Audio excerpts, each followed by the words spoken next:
임신 후 사라진 그녀. 34년 뒤 대기업 CEO가 나를 찾은 이유. 젊은 날의 치기 어린 선택이 평생의 짐이 되어 돌아왔습니다. 성공과 명예를 쫓아 외면했던 핏줄의 흔적은 깊은 후회와 함께 다시 제 앞에 나타났고, 마침내 마주한 아들은 나를 용서하려 했지만 과거의 그림자는 너무 깊고 상처는 너무 오래되었습니다. 과연 나는 이 늦은 나이에 잃어버린 아들에게 진정한 아버지가 될 수 있을까요? 이제부터 과거의 회피가 남긴 평생의 짐, 핏줄을 향한 갈증과 뒤늦은 후회, 그리고 용서와 화해에 대한 이야기 시작합니다. 이 이야기는 실화를 바탕으로 재구성하여 창작된 시니어 인생 사연입니다. 새벽 5시, 알람 소리에 맞춰 눈을 떴습니다.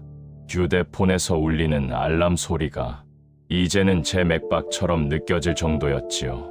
손을 더듬어 알람을 끄고 허리를 펴려고 몸을 일으키는데 허리가 시큰거려 한참 동안 허리를 쭉 펴지 못했습니다. 옆자리는 오래전부터 비어있는 상태였습니다. 누군가 함께 누워있을 것 같은 자리는 아무도 눕지 않은 지 오래라 온기가 아니라 찬 기운만 가득했지요. 한숨이 절로 나왔습니다. 오늘도 시작이네. 문을 열고 아래층 편의점으로 내려갔습니다.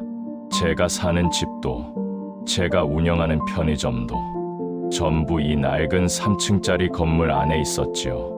1층이 편의점, 2층이 창고 겸 작은 방, 3층 꼭대기가 제 방이었습니다. 편의점 문을 열면 어제 팔리고 남은 삼각김밥 냄새, 유통기한이 임박한 할인우유 냄새가 섞여 코를 찔렀습니다. 에휴, 이것들도 오늘까지네. 편의점 구석에 쭈그려 앉아 팔리다 남은 찬 김밥을 입에 밀어 넣었습니다. 그러면서 생각했습니다. 예전엔 아침마다 회의실에서 커피 마시고 보고서 돌려보며 큰 소리도 치고 그랬는데, 지금 제 앞에 펼쳐진 풍경은 형광등 아래에서 반짝이는 과자 포장지와 소리 없이 돌아가는 냉장고 모터 소리뿐이었습니다. 올해 제 나이는 70이 넘었습니다. 남들은 황혼이 어쩌니, 제2의 인생이니 예능 프로그램 속 이야기처럼 떠들지만 제게 황혼은 그냥 흑백 영화 같은 하루였습니다. 색깔은 분명히 있는데 제 눈에는 다 회색빛으로 보이는 그런 하루들 말입니다. 젊은 날의 저는 이러지 않았습니다. 30대 중반, 회사에서 저를 부르는 별명은 차세대 리더였습니다. 김 과장, 이번 분기 실적 최고입니다. 승진은 따놓은 당상이야. 역시 김영호야, 추진력이 남달라. 이런 말들을 하루에도 여러 번 들었습니다.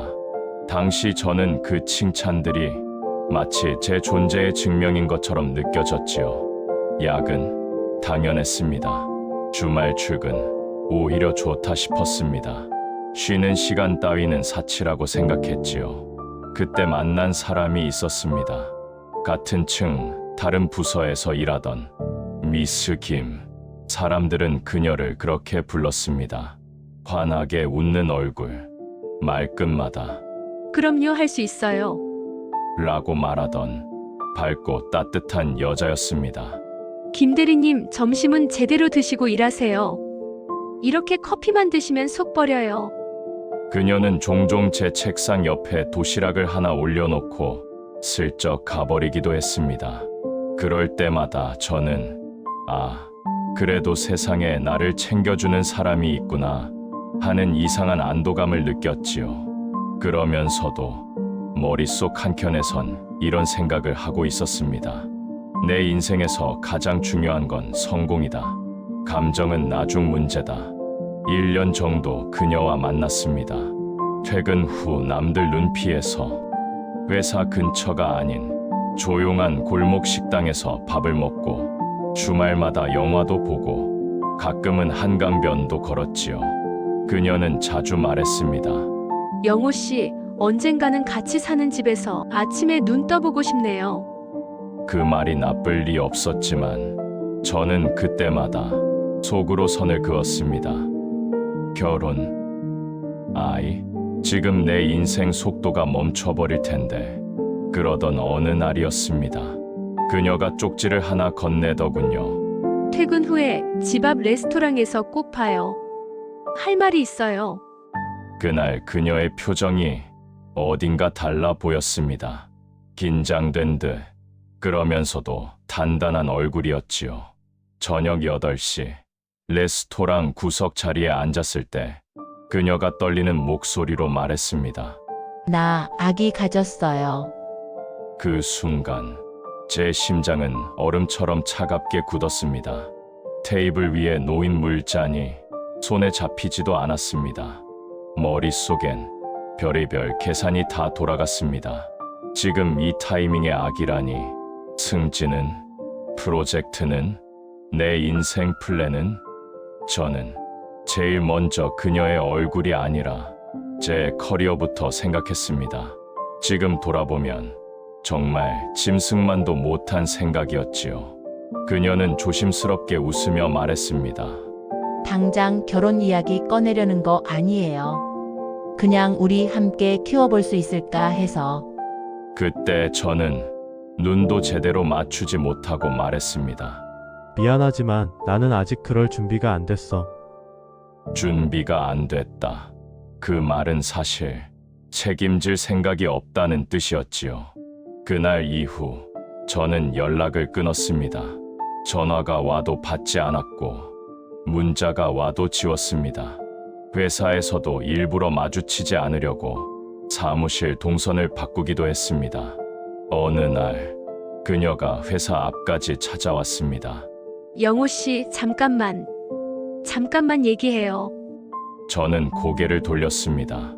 미안하지만 우리 그만하자. 나는 내 인생이 중요해. 그녀의 얼굴이 하얗게 변했습니다. 아기는요? 그건 너가 알아서 할 일이지. 그 말을 내뱉고 돌아선 제 등 뒤에서 그녀가 울먹이며 뭐라고 했던 것 같지만 저는 듣지 않았습니다. 아니, 의도적으로 듣지 않았지요. 그날 밤 술에 취해 집으로 돌아가며 혼잣말을 했습니다. 잘한 거야. 난 성공해야 돼. 이게 맞는 선택이야. 하지만 그 선택이 평생 제 어깨를 짓누르게 될 줄은 그땐 몰랐습니다.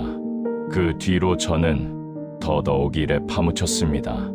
부장 자리를 향해 달려갔고 실적은 좋았습니다. 회사는 저를 필요로 했고 저는 회사 없이는 내가 누구인지 모르는 사람처럼 되어갔습니다. 결국 저는 부장까지 올랐습니다. 그 과정에서 회사의 사장과 친분이 있던 부잣집 딸과 결혼도 했지요. 남들이 보면 출세했네, 김 부장, 이런 말이 절로 나오는 삶이었습니다. 큰 아파트, 좋은 차, 고급 시계. 그런데 아이는 오지 않았습니다. 검사를 했습니다. 결과는 제 불임이었습니다. 의사는 조심스럽게 말했지요. 정말 죄송한데 자연 임신은 어려우실 겁니다. 하늘이 무너지는 기분이었습니다. 아내는 처음엔 괜찮다고 했지만 시간이 갈수록 표정이 굳어져 갔습니다. 우리는 가족이 아닌 것 같아요. 그냥 같이 사는 사람 같아요. 결국 10년 만에 우리는 이혼했습니다. 아내가 떠난 뒤 집은 더 넓어졌지만 제 마음은 더 좁아졌습니다. 그때쯤 회사에서도 저를 바라보는 눈이 달라졌습니다. 김 부장도 이제 나이가 다음 라인은 젊은 친구들로 하지? 명함에 적힌 직함만 남았지. 저를 향한 기대는 점점 줄어들었습니다. 50대 초반, 회사는 저에게 명예퇴직을 제안했습니다. 회사의 기여도 크셨습니다. 이제 편히 쉬실 때도 됐죠? 말은 고왔지만 결국은 나가라는 뜻이었습니다. 그렇게 회사에서 나왔고 퇴직금에 제 적금을 보태 변두리 상가에 작은 편의점을 차렸습니다. 처음에는 이것도 다 내 가게다, 사장이다 라고 스스로를 위로했지만 3달이 지나고 반년이 지나자 이곳은 그저 저 혼자만 갇혀있는 작은 섬이 되어버렸습니다. 아침에 문 열고 밤에 문 닫고 유통기한 확인하고 멀뚱히 TV만 보다가 술에 취해 3층으로 기어 올라가는 생활. 친구도 가족도 연락할 사람도 거의 없었습니다. 그렇게 내리막길 끝자락에서 저는 젊은 날 버린 그 여자 미스 김과 보지도 못한 아기를 매일 밤 떠올렸습니다. 지금쯤 어떻게 살고 있을까? 혹시 나 같은 인간 때문에 불행하게 살고 있진 않을까? 그런 생각이 밤마다 천장에 비쳤습니다. 며칠 전이었습니다. 편의점 문을 닫으려던 참이었지요. 밤 11시가 조금 넘은 시간이었습니다. 밖에서 고급 외제차 한 대가 천천히 다가오더니 편의점 앞에 멈춰섰습니다. 운전석에서 훤치한 젊은 남자가 내렸습니다. 검은 정장에 넥타이를 메고 있었는데 어딘가 낯익으면서도 낯선 얼굴이었습니다. 그 남자는 편의점 안으로 들어오지 않고 한참 동안 유리 너머로 저를 바라보았습니다. 저는 괜히 눈을 피하며 진열대만 정리하는 척 했지요. 조금 있다가 그 남자는 들어오려다 다시 멈추고 고개를 떨군 채 다시 차에 올라 떠나갔습니다. 뭐야, 저 사람. 왠지 모르게 가슴이 쿵 내려앉았습니다. 그날 밤 잠을 자는데 이상하게도 오래전에 잊으려고 했던 미스 김의 얼굴이 꿈에 나왔습니다. 핏기 없는 얼굴로 저를 바라보며 속삭이는 것 같았습니다. 이제 벌을 받을 시간이야, 영호 씨. 그 이후로 이상한 일이 계속 벌어졌습니다. 편의점 물건들이 자꾸 헷갈리기 시작한 겁니다. 진열해 둔 컵라면이 하나 줄어든 것 같아서 팔렸나 보다 했는데 매출에는 찍히질 않았고 없어진 줄 알았던 우유가 어느새 냉장고 안에 다시 채워져 있기도 했습니다. 내가 이제 치매가 오려나 CCTV를 돌려봐도 딱히 도둑이 들어온 것도 아니었습니다. 그러던 어느 날 담배 한 보루가 통째로 사라진 것처럼 느껴졌습니다. 이건 아무리 그래도 내가 착각할 리가 없는데 그날 밤 그 낯선 남자가 다시 나타났습니다. 이번엔 편의점 안으로 들어왔습니다. 문을 여는 차인벨 소리가 유난히 크게 들렸습니다. 어서 오세요. 평소처럼 인사를 건네는데 목소리가 떨렸습니다. 그 남자는 가게를 한 바퀴 둘러본 뒤 제 앞에 와서 섰습니다. 그리고 명함을 하나 꺼내 내밀었습니다. 에이스홀딩스 대표이사 최도윤. 저는 명함을 받는 손이 덜덜 떨리는 걸 느꼈습니다.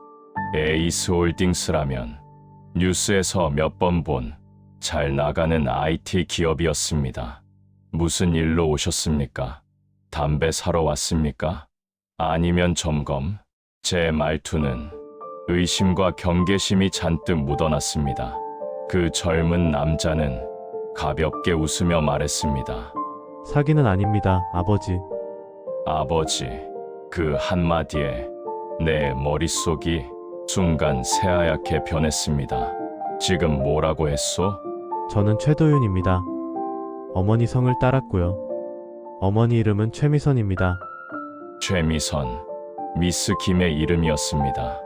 그제야 저는 젊은 날 그녀가 되게 어색하게 웃으며 말했던 말이 떠올랐습니다. 저 사실 성은 김이 아니고요. 최예요. 최미선이에요. 사람들이 회사에서 그냥 미스김, 미스김해서 귀찮아서 대답만 했어요. 제 입에서 숨이 빠져나갔습니다. 그럼 너는 그가 천천히 말했습니다. 어머니 뱃속에 있었을 때 버려진 그 아이입니다. 편의점 형광등 아래에서 세계가 뒤집히는 기분이었습니다. 농담하지 마시오. 저는 애써 목소리를 키웠습니다. 내가 어떻게 자식이 있소? 나는 아이를 키운 적도 없고 결혼해서도 애가 없었는데 그는 차분하게 대답했습니다. 알고 있습니다. 병원 진단서도 봤어요. 아버지의 불임 판정. 어머니가 그 얘기를 자주 하셨거든요. 내 아버지는 그 후로 결혼했어도 아이를 못 낳았대. 하늘이 그 사람에게 벌을 준 걸지도 모르겠어. 그만해. 그만. 제 손이 떨렸습니다. 그는 봉투를 하나 꺼냈습니다. 이건 어머니 유언장입니다. 아버지를 찾아가 전해달라고 하셨습니다. 나는 봉투를 받지 않았습니다. 받는 순간 모든 걸 인정해야 할 것만 같았습니다. 나는 아버지가 될 자격이 없어. 그 말이 제 입에서 나왔습니다. 나는 그때 너희 엄마를 버렸지. 너도 버렸고 지금 와서 아버지 소리 듣는 건 사치다. 내 인생 잘 살고 있다면 그걸로 된 거다. 그러니까 다신 오지 마라. 도윤의 얼굴에 잠시 서늘한 미소가 스쳤습니다. 역시 쉽지 않겠죠. 어머니도 그럴 거라고 하셨어요.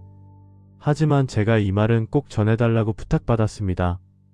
그는 천천히 말을 이었습니다. 어머니는 한 번도 아버지를 저주하지 않았습니다.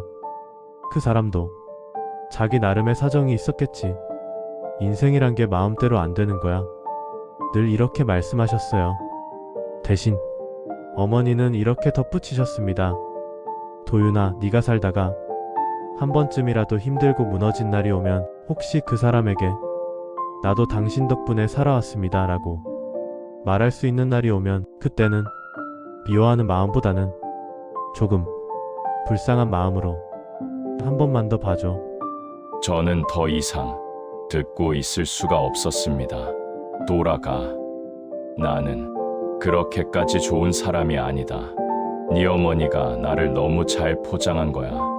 나 같은 사람은 아버지라고 부를 필요도 없다. 도윤은 한숨처럼 웃었습니다.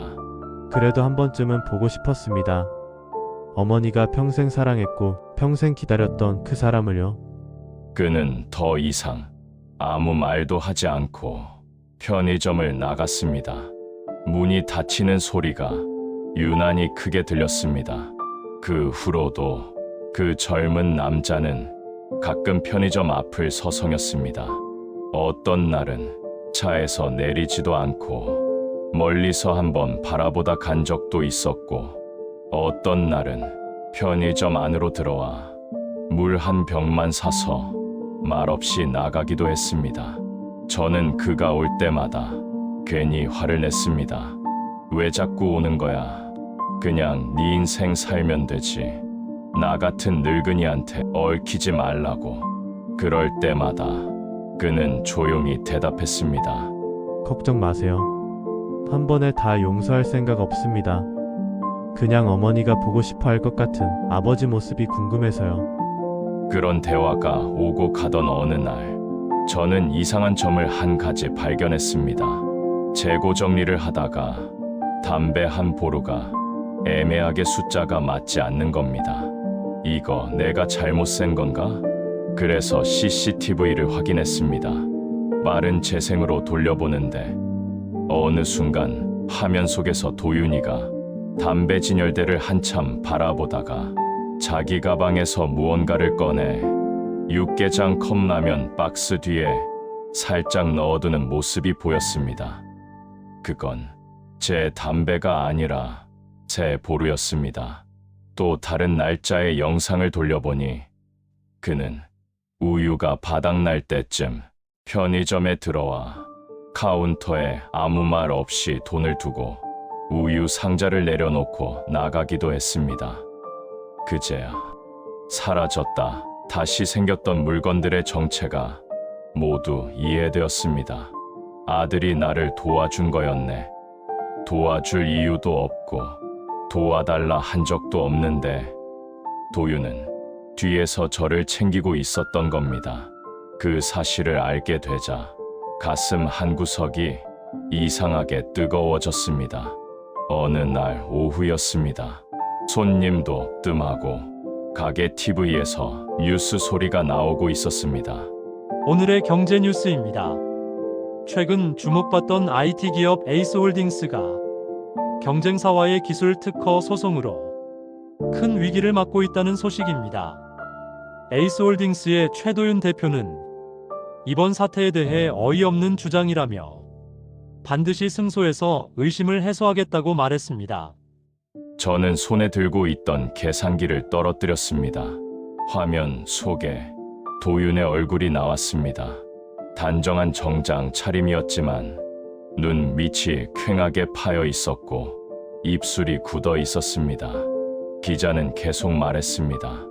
경쟁사 어테크의 이성호 회장은 이번 소송에 대해 윤리적인 문제를 바로잡는 과정이라며 강경한 입장을 보였습니다. 그 이름을 듣는 순간 제 심장이 멎는 줄 알았습니다. 이성호 회장, 젊은 시절 제 아래에서 일하다가 내가 만든 프로젝트를 훔쳐 회사에서 사라졌던 그 후배의 이름이었습니다. 설마 그놈이 저 회사의 회장까지 됐다고 머리가 얼얼했습니다. 젊은 시절의 기억이 순식간에 되살아났습니다. 밤새워 만든 도면, 외부 업체와의 미팅, 해외 특허 출원 준비, 그때마다 제 옆에서 흘깃흘깃 자료를 보던 그런 후배였습니다. 그는 유능했지만 늘 열등감을 숨기지 못하는 사람이었습니다.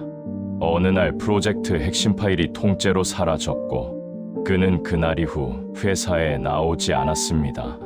몇 달 뒤 경쟁사가 혁신적인 신기술이라며 발표한 내용은 제가 밤을 새워 만들던 것과 놀라우리만큼 똑같았습니다. 저는 분노했지만 회사 윗선은 조용히 덮었습니다. 지금 이 타이밍에 이런 문제 터지면 회사 이미지에 치명적이야.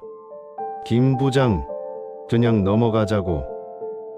오히려 제가 보안 책임자처럼 몰릴 수도 있는 상황이었습니다.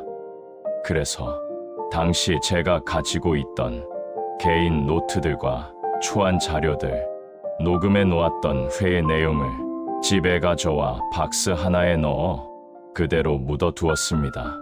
그리고 그 상자도, 그 사건도 의도적으로 잊으려고 했습니다. 그런데 그 후배가 지금 제 아들 회사를 법으로 눌러버리려 하고 있는 겁니다. 저는 텅 빈 편의점 한가운데서 멍하니 TV 화면만 바라보고 서 있었습니다. 그날 밤 도윤이 편의점에 들어왔습니다. 평소보다 더 피곤한 얼굴이었습니다. 물 하나 주세요. 평소와 똑같이 그는 생수를 집어 들었습니다. 저는 참다 못해 입을 열었습니다. 뉴스에서 봤다. 그가 잠시 멈칫했습니다. 그 얘기 신경 쓰지 마세요.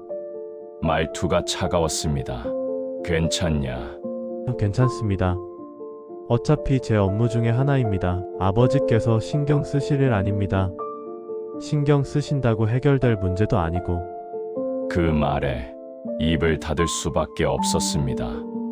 그래, 아직 이 애는 나를 아버지로 받아들일 준비가 되질 않았습니다. 그날 밤 3층 방에 올라와 오래된 박스를 꺼냈습니다. 창고 구석에 밀어 넣어 두었던 먼지 쌓인 박스였습니다. 테이프를 떼고 열어보니 노란색이 된 노트들, 흑백 프린트된 설계도, 회의 때 몰래 녹음해둔 카세트 테이프까지 고스란히 들어 있었습니다. 이걸 언젠가는 써야겠다고 생각했지만 결국 여기까지 끌고 와 버렸구나. 손이 떨렸습니다. 하지만 한 가지는 분명했습니다. 내 젊은 날 인생을 빼앗아 간 건 저 놈이지만 지금 내 아들 인생이 그의 손에 망가지는 건 두 눈 뜨고 볼 수 없다. 처음으로 제 마음속에서 아들이라는 단어가 자연스럽게 떠올랐습니다.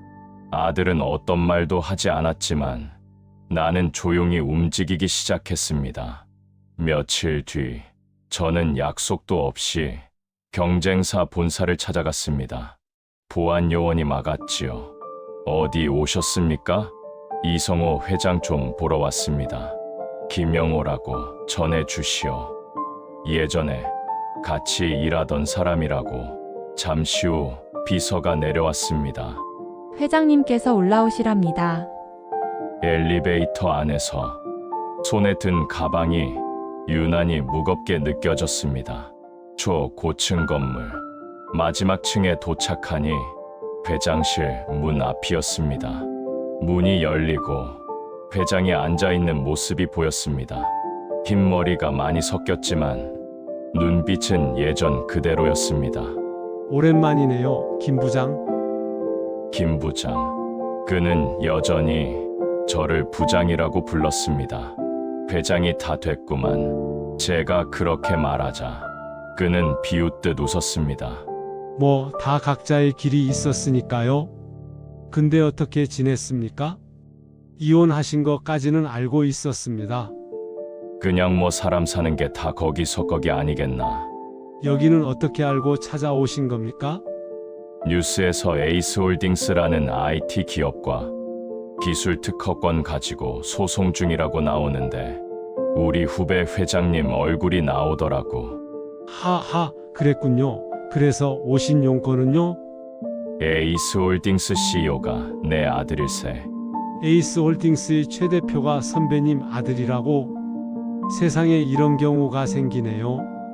그 말을 들으니 두 사람 닮긴 했네요.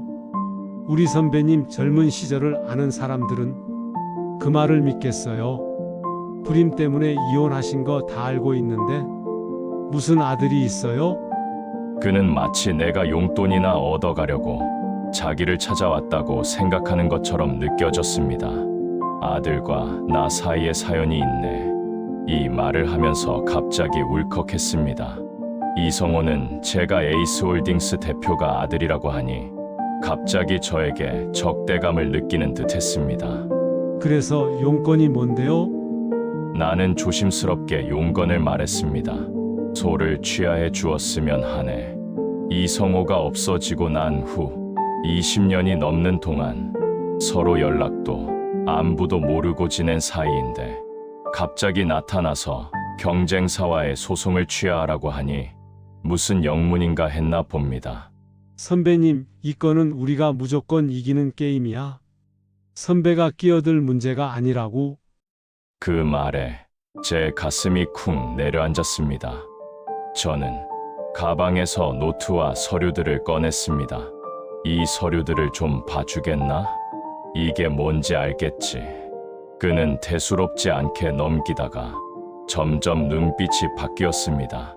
젊은 날 프로젝트 노트, 회의 날짜, 시제품 설계도 그가 제 노트에다가 몰래 적었던 메모까지 한참을 보더니 그가 입을 열었습니다. 이걸 아직도 가지고 있었습니까? 그래, 네가 내 프로젝트를 훔쳐 경쟁사에 넘겼던 그때 난 이미 알고 있었지. 근데 회사도 내 인생도 그걸 붙잡고 싸울 힘이 없더라. 회장은 침묵했습니다. 내 덕분에 넌 여기까지 왔다. 여기까지 온 걸 이제 와서 뒤집자고 온 건 아니다. 이 나이에 뭐 어디에 가서 소송을 걸고 진실을 밝히고 그럴 힘도 없다. 그는 조용히 고개를 끄덕였습니다. 그럼 왜 오셨습니까? 저는 숨을 길게 들이켰습니다. 내 아들을 놔줘라. 회장의 눈썹이 미세하게 움직였습니다. 에이스홀딩스와의 소송 취하해라. 그게 내 요구다.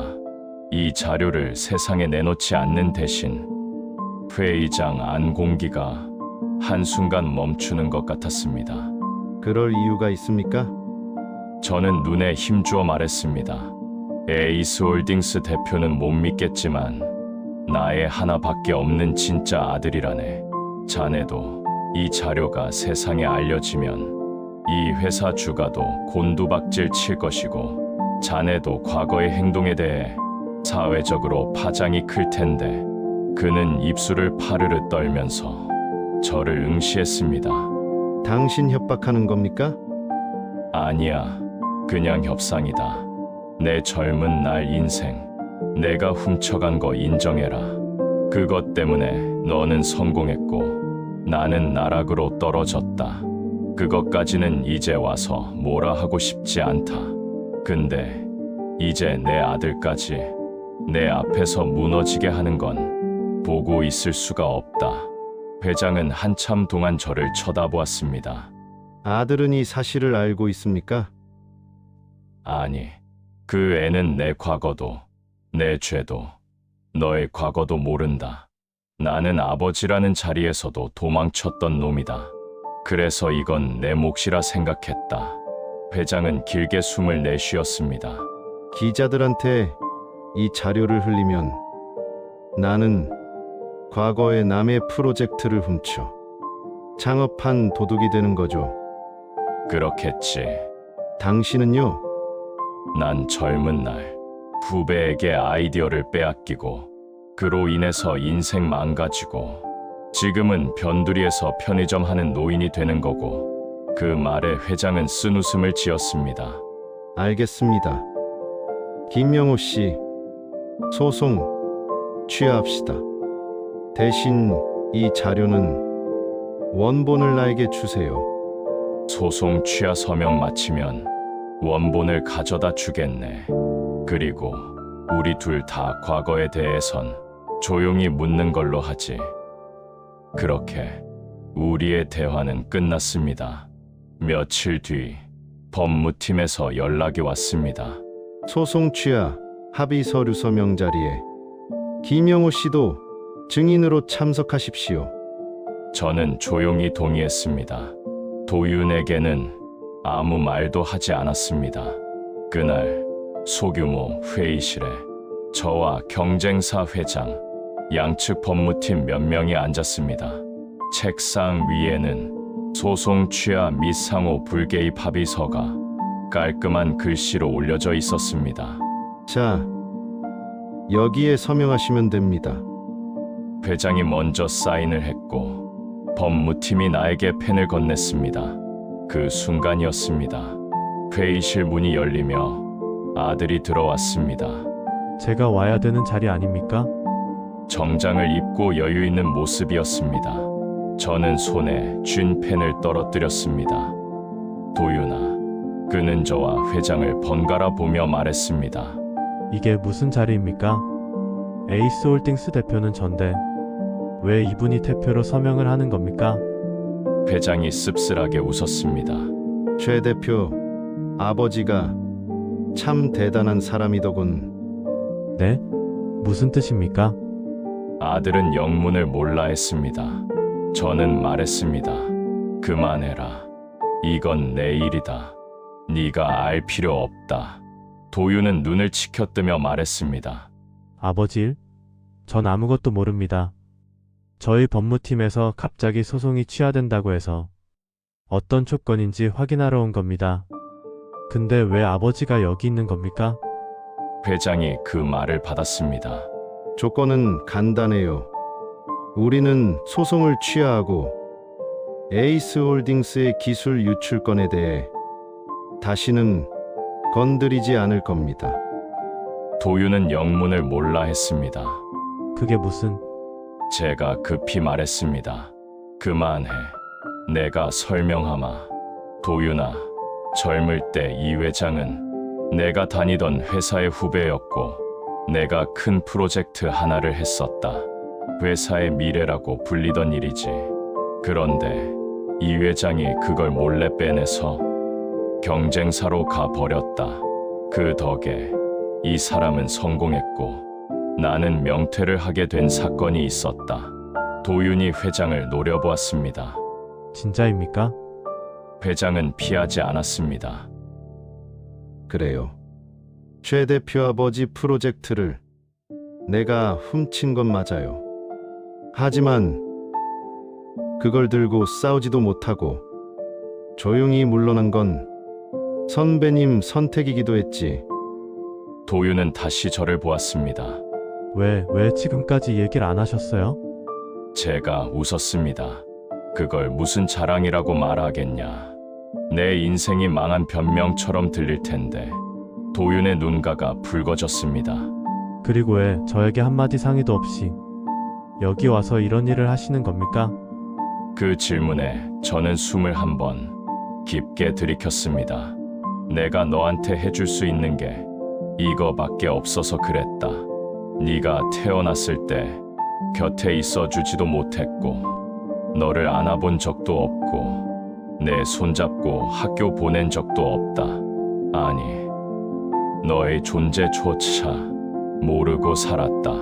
무책임하게 지금이라도 내 인생 무너지는 걸 막을 수 있다면 그게 내가 처음으로 아버지라는 이름으로 해줄 수 있는 일이 될 것 같았다. 회의실 안이 조용해졌습니다. 도윤은 입술을 깨물었습니다. 이건 아버지의 책감입니까? 아니면 제 회사를 위한 겁니까? 저는 잠시 생각한 뒤 대답했습니다. 둘 다다. 젊었을 때 나는 남들이 뭐라 해도 내가 제일 멋진 줄 알았다. 그런 내가 어떤 부류인지 너도 지금껏 생각했을 거다. 맞아. 책임이 두려워. 너희 엄마를 버리고 너를 버리고 도망친 인간이지. 이제 와서 무슨 변명이 필요하겠냐. 그래도 이것만큼은 말해두고 싶다. 나는 내가 잘 되든 망하든 관찰자의 입장으로 그저 방관만 하고 싶진 않았다. 아버지가 어떤 역할인지 나도 늦게야 깨달았거든. 도윤의 눈에서 눈물이 한 방울 떨어졌습니다. 그날 합의서에는 결국 서명이 이루어졌습니다. 소송은 취하되었고 양측은 서로에 대한 법적 책임을 묻지 않기로 했습니다. 도윤은 끝까지 회의실을 지켜보았습니다. 회의실 밖으로 나오는 길에 그가 조용히 말했습니다.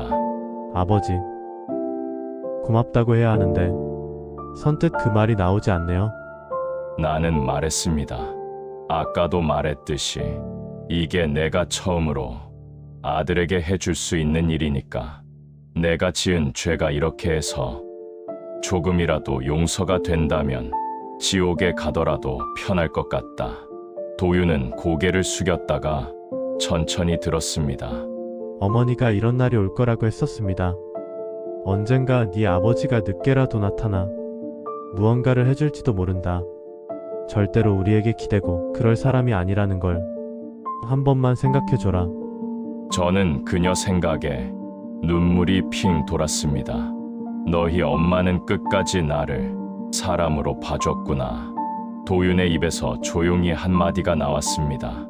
아버지. 그 한마디가 제 귀에 닿는 순간 가슴이 쿵 내려앉았습니다. 평생 듣지 못했던 말, 태어나 처음 듣는 그 말이 그날 회의실 복도에서 조용하게 울렸습니다. 몇 주 뒤 또 편의점 문 앞에 고급 외제차가 섰습니다. 이번에는 느낌이 달랐습니다. 왠지 모르게 반가운 마음이 먼저 들었습니다. 아들 역시 평소와는 다르게 문을 열자마자 말했습니다. 오늘 시간 괜찮으십니까? 왜?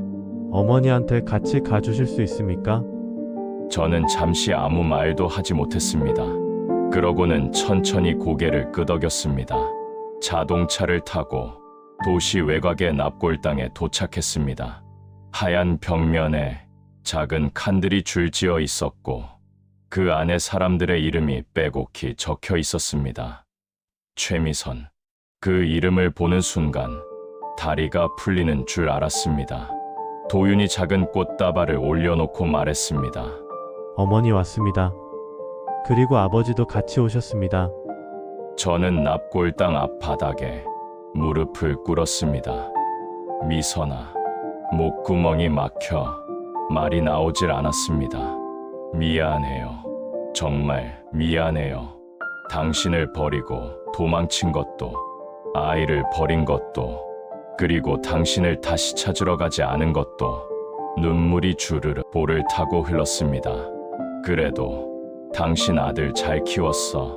아빠 얼굴도 모르고 자라서 따돌림도 많이 받았을 텐데 당신이 내 몫을 다 해준 것 같아. 내가 못했던 아버지 몫까지 당신이 다 해주었네. 나는 소리내어 울었습니다. 눈물이 하염없이 흐르고 지난 날 나의 과오가 만들어낸 이 비극의 끝에서 살아서 조금이라도 내가 죄값을 치르는 것을 봤어야 그나마 덜 미안했을 텐데 지금 그녀의 납골당 앞에서 30년 만에 뻔뻔하게 나타난 나 스스로를 용서할 수가 없었습니다. 옆에서 도윤도 조용히 울고 있었습니다. 그렇게 우리는 한참 동안 아무 말 없이 그곳에 앉아 있었습니다. 편의점으로 다시 돌아온 뒤에도 제 삶은 크게 달라지지 않았습니다. 아침 5시에 일어나 편의점 문을 열고 밤에 문 닫고 시간 지난 김밥을 먹고 뉴스를 보고 집으로 올라갑니다. 달라진 게 있다면 가끔 문이 열리고 아버지, 저 왔어요라는 인사가 들린다는 것 정도였습니다. 오늘은 어때? 정신없습니다. 그래도 버티고 있습니다. 그럴 때면 저는 말합니다. 그래, 버텨라. 사는 건 끝까지 버티는 놈이 이기는 거더라. 아들은 가끔 편의점 계산대에 서 있는 저를 보고 웃습니다. 아버지도 평생 버티셨네요. 제가 대답합니다. 도망친 시간까지 합치면 버틴 것도 아니야. 이제야 조금 버텨보는 거지. 어느 날 도윤이 이런 말을 했습니다. 어머니 유언 중에 이런 구절이 있었습니다. 도윤아, 내가 그 사람을 만나면 그 사람을 아버지라고 부르든 김영호 씨라고 부르든 그건 내 마음이다. 다만 한 번만, 딱 한 번만 그 사람 입장에서도 세상을 바라봐 주렴. 오늘 그게 조금 이해가 되는 것 같습니다. 저는 웃으면서도 울컥했습니다. 그래, 난 아직도 아버지란 이름이 어색하고 너를 볼 때마다 죄스럽다. 그런데 너한테만큼은 그 이름으로 기억되고 싶다. 젊은 날의 치기 어린 선택은 평생 제 어깨를 짓눌렀습니다. 하지만 그 짐을 마지막까지도 피하지 않고 조금이라도 짊어지려 했을 때 저는 비로소 조금은 아버지가 되어가고 있었습니다. 나는 늦었습니다. 정말 많이 늦었습니다. 하지만 늦었다고 해서 아무것도 할 수 없는 건 아니었습니다. 이 이야기는 실화를 바탕으로 재구성하여 창작된 시니어 인생 사연입니다. 이 사연이 조금이라도 마음에 와 닿으셨다면 구독과 좋아요로 다음 인생 사연 겨울끝 아버지의 노래 편에서 다시 만나 주시기 바랍니다.